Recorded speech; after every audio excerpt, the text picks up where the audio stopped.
Hi friends, இன்றைக்கி சுண்டக்காய் குழம்பு எப்படி வைக்கிறதுன்னு சொல்லிட்டு இந்த வீடியோவில் பார்க்கலாம். கொஞ்சமாக சின்ன வெங்காயம், 3 தக்காளி, 4 பல் பூண்டு சேர்த்து எண்ணெய் ஊற்றி நல்லா வதக்கிக்கலாம். வெங்காயம் தக்காளி நல்லா வதங்கிடுச்சு. இது கூடவே 1 கப் தேங்காய் சேர்த்து அரைச்சிட்டு வந்துடலாம். இப்போ அதே பாத்திரம் வச்சு கொஞ்சமாக ஆயில் விட்டுருக்கோம். கடுகு சேர்த்துக்கலாம். கடுகு நல்லா பொரிஞ்சிருச்சு. கருவேப்பிலை சேர்த்துக்கலாம்.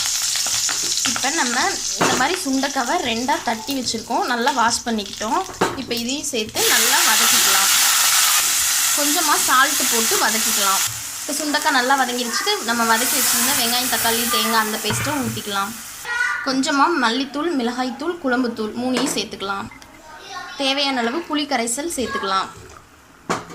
தேவையான அளவு தண்ணி எல்லாமே சேர்த்தாச்சு. இப்போ ஒரு மூடி போட்டு 10 நிமிஷம் மூடி வச்சிடலாம். சுண்டைக்காய் நல்லா வெந்து வரட்டும்.